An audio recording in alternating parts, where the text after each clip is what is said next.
Priya, thank you so much for writing this book, which I've got in hardback, but as I say, is coming out in a few days in paperback through Allen Lane. And it's called Time's Monster, History, Conscience, and Britain's Empire. So just as a opening question, what is Time's Monster a reference to? Well, thank you for that question, and just thank you for having me on the program, and hello to all of you. It's so extraordinary to see everyone joining from all over the place. That's really wonderful. So the title, it is a reference actually to Mary Shelley's Frankenstein, which is written in the period that's covered by the book. And what I was riffing on there was that the book is about a new understanding of history that emerges during the Enlightenment, and that's meant very constructively. It's meant to make the world literally a better place. But just like the monster that Dr. Frankenstein makes, which is actually a book that's written in response to the same Enlightenment culture, this well-intentioned thing sort of exceeds the control of those who created it, and it winds up enabling all kinds of harmful activity around the world.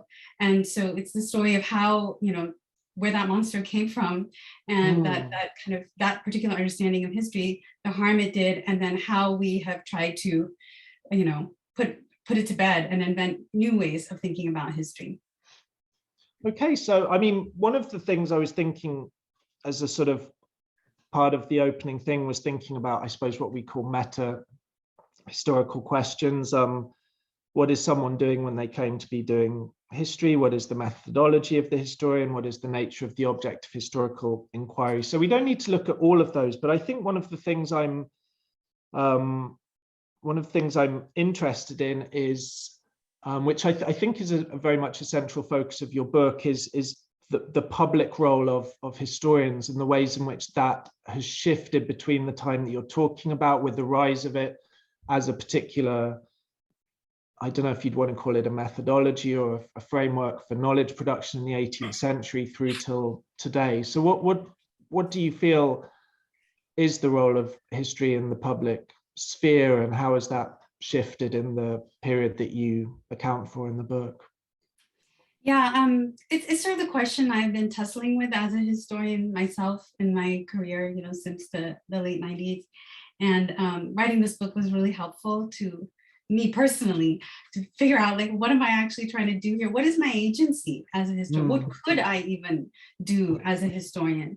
And so the book traces how, initially the idea with history was that it's supposed to inform the powerful. And you see a pattern and my book is focused on Britain and the British Empire. And you see this pattern again and again of historians either having the ear of those who are in power and making decisions, or they are actually the people in power and making decisions. If you think of like Winston Churchill as someone like that. And that then there's this period of critique, and worry about that relationship between the discipline and the powerful. And you get a new conception of what history is really for in the 20th century, which is that it's about criticizing power. It's a means of truth-telling against governments and informing the public, and it's part of active democratic citizenship. So there's a kind of shift there, and what I was trying to figure out, is where are we now in that story, and why are there's still this kind of lingering nostalgia for an era when historians were adjacent to or were actually the policymakers. And there's this frustration among those who think of themselves as truth tellers against the powerful, that, why don't we have more impact, and so, I think for me, I think that there's a great deal of value and importance to the idea of truth-telling against the government, that sometimes we don't, we kind of discount the importance of that. And I think the very act of sort of recovering values and from the past, wherever they led in their own time, this is sort of the E.P. Thompson sense of, history as a kind of redemptive type of work, is really helpful in the other kinds of public conversations that historians today are being called on to participate in, which are around, questions like reparations and memorialization and restitution and apologies and statues and all of that. It's like, this is a time when history in so many ways it's become central to major conversations in so many countries, so many societies. And so, there's a space there, a new kind of opening for historians to have an even bigger role, in informing the public than they could maybe in earlier decades. Yeah. Thank you. That's a really interesting answer. I mean, one of the sort of related questions is how do you think about doing history yourself? Because one of the quotes I picked up in the book that I liked, especially because it resonated a lot with the way I might think about the kind of philosophy that I like reading, is you referred to history as, quote, an open-ended search for truth in the manner of poetry. So obviously bringing in poetry, it isn't sort of undermining the claim to truth-telling, but it's kind of suggesting that it's not a truth that is strictly about facts or objectivity or data. It's a sort of a richer, narrative-based kind of meaning-making kind of enterprise. So how do you think about the way in which you go about writing history in relation to all those kinds of considerations? Yeah, I think that there is a very poetic function to history, and that where, of course, it's there's this highly empirical kind of core to it, where you are digging up facts from the past, and they have to be actual facts, right? And sometimes when we rewrite histories of a well-known topic, it's because new facts have come to light, or we realize that we misinterpreted older facts, right? Or we realize that there are major structural problems with the archive that produce those facts, and you need to read against the grain. And so that work is always continuing too. But the reason why you're never done with any particular historical topic is because we're always writing the history of the past from the vantage point of a new present, right? So, and different people are writing it who are coming to that topic from different perspectives and with different sets of values. So, the present is always kind of inevitably shaping how we're writing about the past. So any topic in the past can always be written again from a new vantage point. And there's something very enriching about that. And it's a process without end, right? It's a constant process of inquiry. And the poetic function is that, you're recovering these things from the past, with the idea of allowing us in the present and people even in the future to commune with the past and have that sense of connection across time and with people who are in a different time and often in a different place also. And that is very essential to being to understanding, what it is to be human. Like, that's the humanistic power of history writing and history reading. And then I think also, especially when we're writing narratives about struggles for liberation, for instance, in the past, that has a very important poetic and kind of utopian function, in that it is very exercising to us today. It's very motivating, and it can help inform how we conceive of our own agency or the purpose of our own historical actions in our own time. So, if we tell the story of Tenskwatawa, the Shawnee leader in the early 19th century, and how he tried to rebel against the United States, and we know how that story ended, right? But it's not like his story is just trapped in his time and it's over. Once we tell it again, it has open-ended possibility of impact across time, in our time and in the future. So, nothing in the story is ever fully consigned to the past that way, because historians are constantly putting it before us in new ways, and it keeps kind of haunting our present in new ways and shaping how we make the future. Yeah, I mean, it's so interesting, because I think all of the kinds of questions that a lot of 20th century historians were grappling with was also the kinds of questions that philosophers were, questions related to knowledge, objectivity, the role of imagination in knowledge production, and all of these kind of large, I'd say, historical ideas, which for me makes things a lot more interesting, but for philosophers especially, it makes things a little bit too chaotic, which is why I really like the angle of your book. You sort of note at one point that historians' task is to discover a meaningful narrative structure behind events that seem and are chaotic and contingent. And I feel that that's something that philosophers are trying. But the final sort of question about philosophy before we move on, about history before we move on specifically to discussing the book, is you referred to a particular rise of history in the 18th century. What was, I mean, maybe there wasn't anything like a formalized discipline called history before that, but what were, say, the ancient Greek historians like Thucydides doing that was sort of, if you like, pre-modern? What was the specifically modern inflection that arose in the 18th century, and which I guess is carried over till today? Yeah, so, you know, people have always been writing about the past. The history itself is not new. It's just the way we conceive of its purpose changes in different periods of time. So, you know, if you look at ancient Greek historians, like, you know, in Herodotus, you still have gods kind of intervening in human affairs. And then Thucydides is trying to write a historical account in which that doesn't happen. And that where it's not even clear whose side in this contest between Athens and Sparta is, whose side the gods are on. Even that's not clear, right? And it's only going to, it can only become clear with the end of the story. Like, which side is vindicated is something that's only revealed with time. And I think in the early modern period, people kind of, you know, take up that idea again, that, you know, the side in any historical contest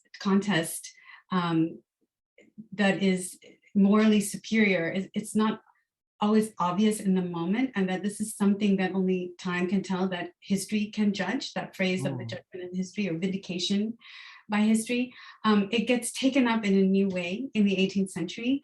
And I mean, in the meantime, there have been all kinds of other ways of writing about history and just chronicling it, or telling cyclical stories and all kinds of things like that, and mixing with myth or not, and so on. But what happens is, from the Reformation, I would say, you get this idea of history as something very linear and progressive. And that's partly because, you know, once the Reformation happens, you have to make sense of the Reformation as itself a kind of epical turning point that has meaning, and that's taking the history of Christendom in a particular direction, right? And what you see happening in Europe is, as you get into the 18th century, is that they're trying to figure out, you know, why does a good God permit evil in the world? And so the new understanding of history emerges as a kind of theodicy. Like, that's an answer to that question, why a good God permits evil in the world. And the answer they come up with is that God doesn't intervene directly in human affairs. We don't believe that. But God is, or the divine, or providence, is still exercising a kind of care over events. So that we can count on the fact that the world we live in is, you know, for all the troubles in it and all the evils that we see happening, it is still the best of all possible worlds. And so sometimes as human beings, because we're human, we can't see the purpose in some of the evil things that happen, some of the idiotic things that happen, but we need to believe or have faith that there's going to have been a kind of long-term good purpose to this, and that this is all going to end in some kind of story of progress.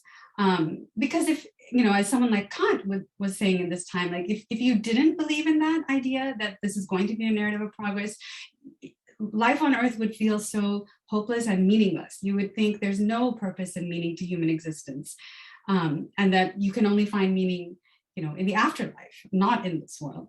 And so it's sort of meant to be this very, as I said, a very well-intentioned understanding of history that's meant to actually help people cope with the nature of worldly life, and also to once you believe in this philosophy of history, it will help you act in a way that will actually make it turn out to be a story of progress. That's what Kant specifically hopes. And so you have, German philosophers thinking this way, you have British philosophers thinking this way, and, you have this new sense, in the Enlightenment period that history, is going to be a story of progress, that great men are really important with it in that story, that we need to teach this to young men, young elite men in this time, so that they're aware of their special role and that they act in a manner that, if you think about that song in Hamilton, which I mentioned in the book, that history has its eyes on you, act in that way, and then history will actually turn out to be a story of progress. So it's this idea that the philosophy of history is actually,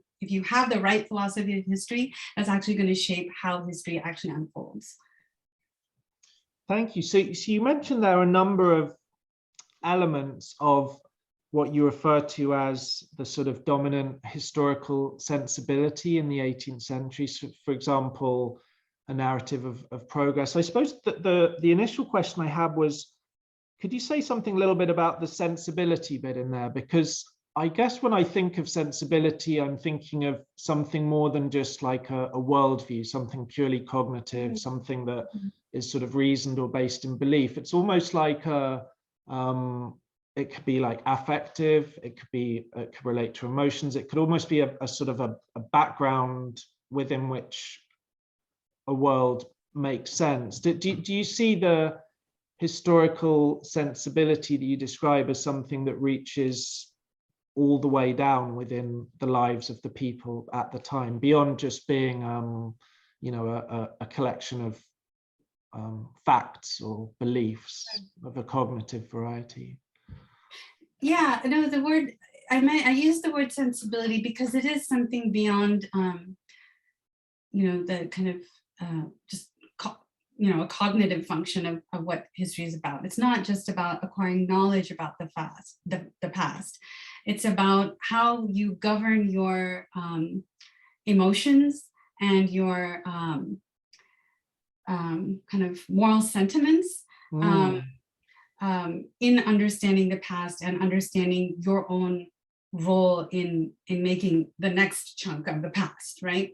So it's this is the age of sensibility and sentiments and the cultivation of moral sentiments, right? This is what Adam Smith is talking about, and how to manage conscience in the name of fulfilling history is a really important question. And so the idea is like, when should you heed the voice of empathy? When you hear that some people are suffering because of something that's happening somewhere else,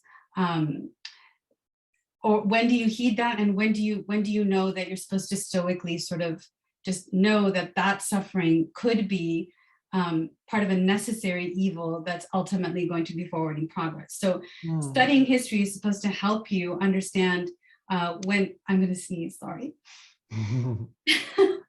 when to, how to manage those emotional impulses that arise. So for instance, war is something understood as a necessary evil in this period. And you have people like Joseph Priestley and even Adam Smith writing like, yes, I know war seems really evil and it causes all this suffering, but we need to understand that we need to, accept that and suspend our judgment, not try to stop the wars, because this is part of a narrative of progress. Providence wants these wars to happen right now, and this is good for Britain and good for the world. And so there's, a question there of managing your emotions and kind of tolerating the moral burden that comes with suppressing your empathy or compassion. So there's a kind of moral martyrdom that's part of this understanding of history. And that's why the word sensibility is important to me now. Yeah, it's a fascinating idea that there could be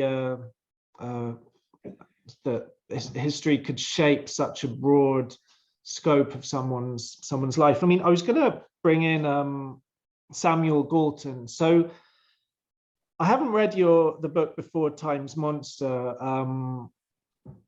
I've forgotten the title. It's Gunmakers, Empire of Guns or something. Empire of Guns, yeah. Perfect. I got that. So Samuel Galton is that most kind of paradoxical of characters, a Quaker gunmaker. So he is someone who you take as an exemplar of someone who is very much susceptible to this particular historical sensibility. And it was the fact that even though this, as I recall you writing, it wasn't that you necessarily picked up on this explicitly in writing Empire of Guns, but you came to realize that the fact that Galton could use history to kind of bridge the apparently unbridgeable kind of contradiction of being a Quaker and therefore primarily dedicated to peace and being a gun maker. Could you say something about, obviously, I suppose one of the things that I found very interesting about the way that you talked about Galton was that you see him as someone who both perceives himself to be a kind of a cog in a machine, this larger, as you say, providential account of history, but also as someone who emerges as one of the great men you talk about, someone who goes on to become the biggest gun manufacturer in Britain in that time. So he seems both like terribly constrained by history, but also as if history can liberate him to. So could you say something about the tensions that you see in Samuel Galton as a character? Yeah, sure.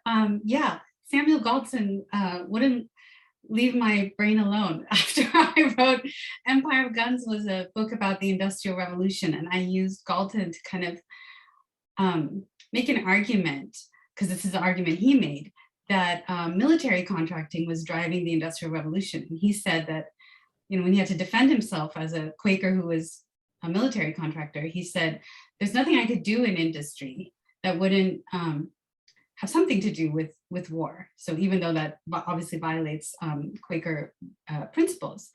And so I wrote that book, but then I just kept thinking about the phrase he used to make that argument. He said, I can't fulfill my principles as a Quaker in the situation in which Providence has placed us. So not only did he think, okay, this is a military economy, military industrial economy in which I don't have any other options. He thinks that that economy being that way is something that's it's providentially evolved to be like that. Like this is something that's part of a historical narrative in which, you know, his hands are basically tied by history, and you have to trust Providence, and you have to kind of lean into what the divine will for history, even though, again, just going back to what we said earlier, it may create moral qualms in you as a Quaker, just even as a person. And what was interesting about Galton is that, you know, he is the single most important firearms contractor in this period, but he's also an Enlightenment figure himself. And he's a scientist, and he's a member of all those kind of science and philosophy clubs that are part of Enlightenment culture in Britain at this time. And he was even a student of Joseph Priestley. And the philosophy of history that Priestley wrote right around this time when this controversy came up about Galton was based on lectures that Priestley gave when he was teaching Galton. So I think there's like a mutual informing here, or maybe Priestley is looking at what Galton is doing as a war contractor, and maybe Galton is learning from Priestley's defense of war as a necessary evil in this nation's story of progress.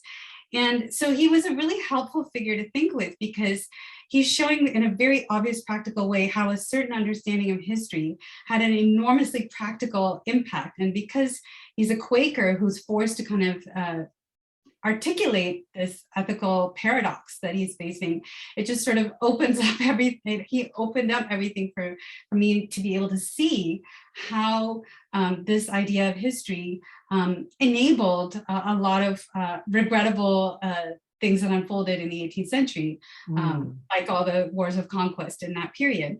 And the fact that it worked, you know, his argument worked, he remained in the Quaker fold. He continued to profit highly from war making, so that argument was persuasive enough, at least within his immediate community in Birmingham, that he could, with impunity as a Quaker, continue to be an arms maker. People believed this argument about history. Like, what else can he do, in this historical moment? And about him being a great man. So that's a really interesting question. So there's a tension always in this period, starting even in the 18th century, where, you have someone like Thomas Paine saying, great men make history and you should rise above the historical constraints of your time and do what you really believe is right? And then you have people like Edmund Burke who are saying, no, you should work within the constraints of your historical moment. But both of those points of view, both of these figures believed that great men were really important. So sometimes it's the great man is the one who rises above historical constraints to do something really heroic. And sometimes the great man is the one who knows when to tolerate necessary evils for the sake of the nation's progress. And that's where Galton is like bearing the moral burden, of being a weird kind of Quaker, I guess, for lack of a better word, for the sake of the nation's, and I think he believes also the world's progress. So there are two different ways of being great men in this understanding of history as progress, but in either case, it's like you set aside ordinary everyday morals and your everyday kind of ideas about ethics that you have in the name of history, right? Whether you're rising above to do something like Robert Clive or Lord Byron or whoever, like someone rising above to do something heroic, or whether you're someone like Galton who's like, I am going to deal with this discomfort as a Quaker and do this for the nation. Either way, you're putting aside your everyday ethical principles for the sake of history, right? No, it's really, thinking about, because in a sense, part of the remit of the book is thinking about the endlessly interesting and relevant question of how people justify doing bad acts. So on the one hand, you've got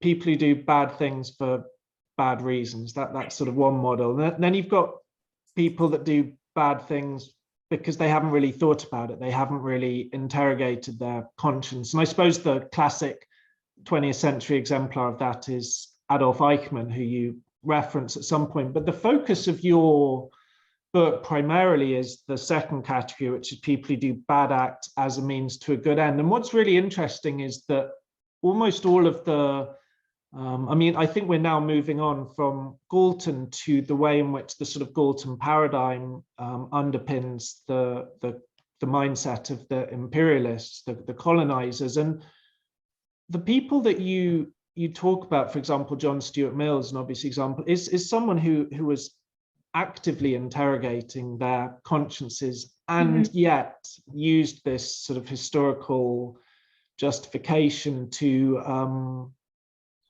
sort of override it. When we think to a sort of contemporary context, like someone like my sort of clown Prime Minister Boris Johnson, we wouldn't take seriously, I think, his protestations of an appeal to conscience. So I think we assume that he's mendacious and all these things, because one of the things that a brilliant phrase from an interview you did recently was that you refer to the sort of mindset as a kind of earnestly deliberate hypocrisy, which I think is a sort of fascinating, sort of slightly mind-bending thing. So I suppose my question is, do you take these people at their word? Because obviously part of what emerged from Britain's colonial rule in India was, according to some recent estimates, $45 trillion worth of assets stripped from the Indians. So obviously there was this side of it. So I suppose, were they just slightly better at sort of not really being as brazen as someone like, say, Boris Johnson in our day and age, or do you take them at their word when they believe that they were doing good things? Yeah, I think this is the challenge in writing about people that we can easily dismiss as hypocrites. But one thing I say in the book is that no one ever thinks they're a hypocrite. Like, we all have intellectual, cultural resources we draw on to rationalize things that from the outside look hypocritical. And I think what you see, and I think this is where this Enlightenment conception of history was so useful and pernicious, right? Because you have people, you know, like in the 18th or 19th century, even 20th century, even up to Boris Johnson, very aware that what they're doing is going to cause suffering or destruction, but then they have this idea of necessary evil, right, in history, and that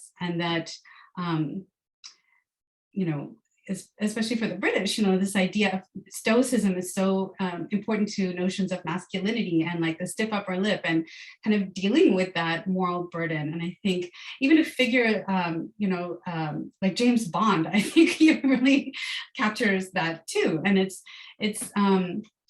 this idea that, you know, a simple person might think that what we're doing right now looks bad, and they will acknowledge that, but I know that because of who I am, because of what this country is, in the end, we will, you know, because of our ability to know, to keep an eye on the greater good in the long term, we will be vindicated in doing this destructive thing.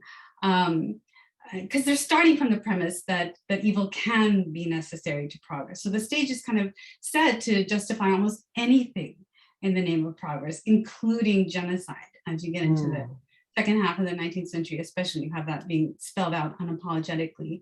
And I think racial ideas are really helpful too in this period. This idea is that you have like people who are earnestly humanitarian, you know, in their outlook. They're avowedly humanitarian, saying things like, you know, like Charles Dilke, you know, the liberal politician in the second half of the 19th century, says the Anglo-Saxon race is destined to triumph over inferior races. That's his word. And, you know, this is sad, but this is a law of nature. It's not the result of cruelty.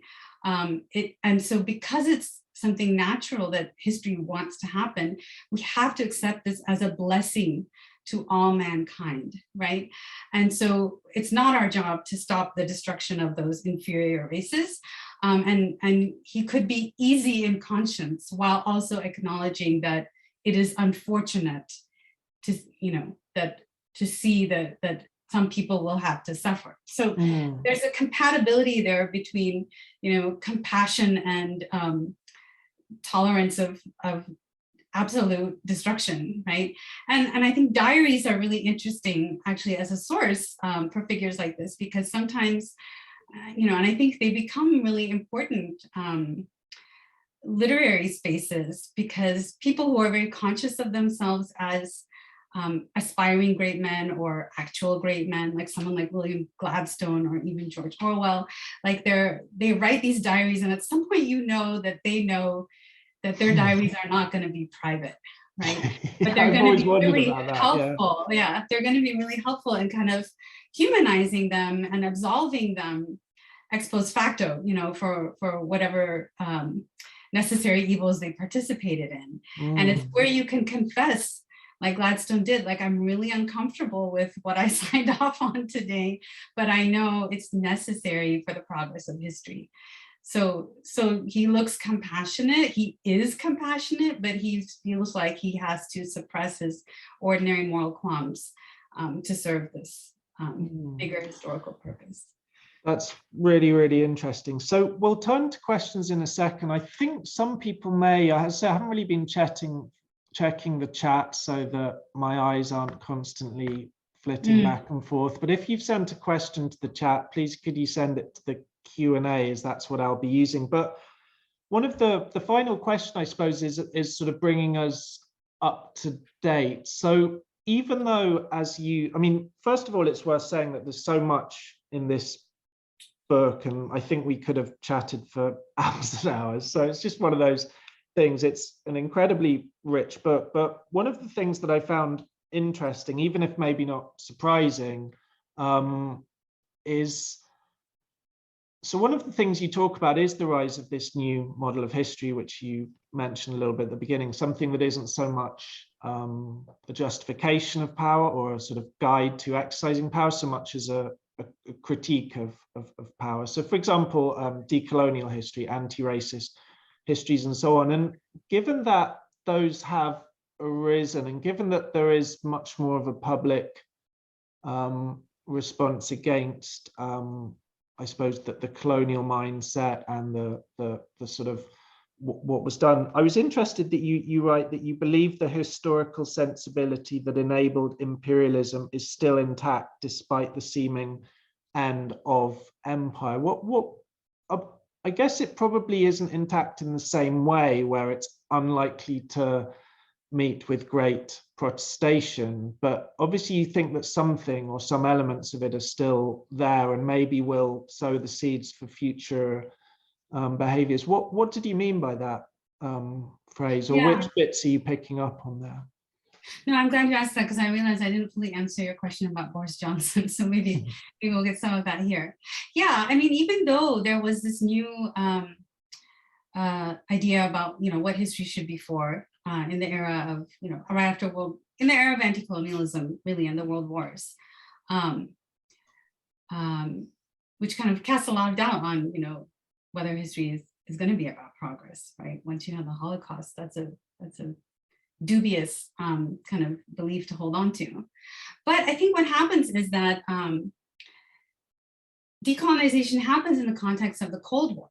And then you have the war on terror. And so even though a lot of historians, especially in the academy, have this very different conception of history, that it's truth-telling against the government and redemptive, and we want to rescue the voices of the marginalized and all this. At the same time, there are, a lot of people still attached to the idea that history is made by great men, that it's going to be a story of progress, that the West is going to triumph and bring democracy all over the world, and the civilizing mission. So a lot of those ideas sort of get an extended life. And I think what's happened is now with the disillusionment with the war on terror, and most of all with the climate crisis, once again, we're at this moment of reckoning with, are all those claims just rubbish, right? But I think when you see people like, Boris Johnson and who has incredible staying power, despite, what so many people feel about him and his ideas, you can just see that the stickiness of the idea that history is about progress and evil is sometimes still necessary. Great men like Churchill make history, that civilization means that a society has attained a certain set of material, a very material definition of what that is. The idea of developing countries that are still on some universal path to end up like Western countries. All those kinds of ideas are still very much with us. And I think that's because decolonization was a very, very incomplete process because of that Cold War context and then the war on terror. And I think also because of the pedagogy of empire, what the history that's taught in schools, both in the UK, also in the US. And right now, this is a moment of lots of fights that need to happen, that are happening about just how this history is taught. It's a kind of deliberate cultivation of ignorance around empire, including slavery, out of this misguided notion that history is supposed to make you feel proud about your nation, right? And I think now there's sort of pushback and a kind of people demanding a reckoning, because it's so obvious that this past that hasn't been taught properly, hasn't been healed properly, needs to be, in order for us to deal with the collective existential threat of climate crisis, right? So that's how I think about that.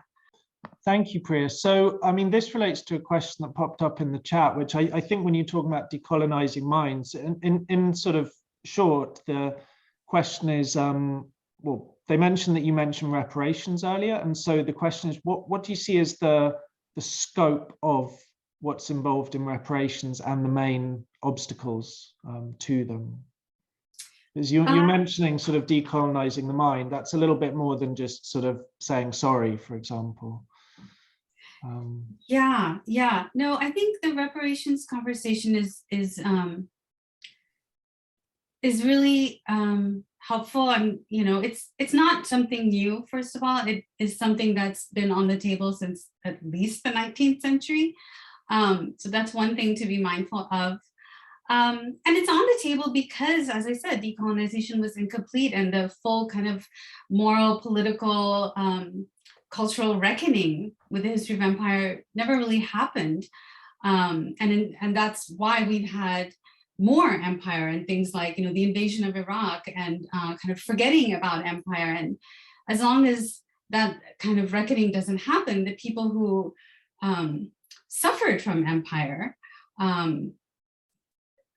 that suffering persists. It never gets healed, right? So reparations are not about sort of undoing the past or like exactly compensating for some injustice that happened, because it's very hard to actually calculate, what was the exact damage done. And okay, once we can clear accounts somehow, that's not what it's about. It's about doing something that can create, in this moment, that can create a new history going forward. That allows a kind of, because that act of reparation allows some kind of collective conversation, reflection, reckoning with the past in a way that kind of changes how we think about other people, about other places, about ourselves, and what we've inherited. And it's not also, I think, I do have a little bit to say about this. So it's not that also that, sometimes people say, well, it wasn't us who did slavery, right, in the United States. So why should we pay for the crimes of previous generations, right? So there's some ways to answer that. One is that even if you didn't participate in slavery, you may have benefited from it in the form of some undeserved inheritance of privilege or wealth or something, right? Even if you innocently acquired that. So that's something to kind of account for. And I think that, you can equally say that, okay, if I feel I shouldn't have to atone for something that I didn't do, you need to ask then, why do you feel the generations that followed those who were enslaved, for instance, or who were colonized, why should they carry on with the suffering, right? Why should they continue to suffer even though they were not slaves and they were not colonized, but they've inherited the kind of loss in status that came with that? And once you realize, this is where connection is important. If you feel that, okay, other people in my society are suffering because of something that happened to their ancestors, that should affect you, because you realize they're connected to you, they're part of your society. So if you are tolerating and even enabling the persistence of other people's innocent suffering, you lose your own humanity by doing that. And if we're talking about being civilized, the only real measure of being civilized is to be an ethical being. And so for your own interest, you should want to collectively work towards the ending of everyone's innocent suffering, right? Even if that means it may cost you some on the margins, right? The overall benefit and the healing effect of that on you and the others is much, much greater. So it's really interesting, to see the kind of conversations about this. And there's so many, it's a proliferation of conversations. And I think it's good. It's good to have those conversations. It's good to think about the practical aspects of it, but also to think of the why it's necessary and what that can teach us about, what are our ethical beliefs now, and what are your obligations to one another and to other beings and to the planet, right? Because the things that need to repair were also the same things that damaged that created this climate crisis, right? It's the extractive, violent kind of actions. And so that harms people, it also harms the planet. And so it's all coming together for a reason at the same time.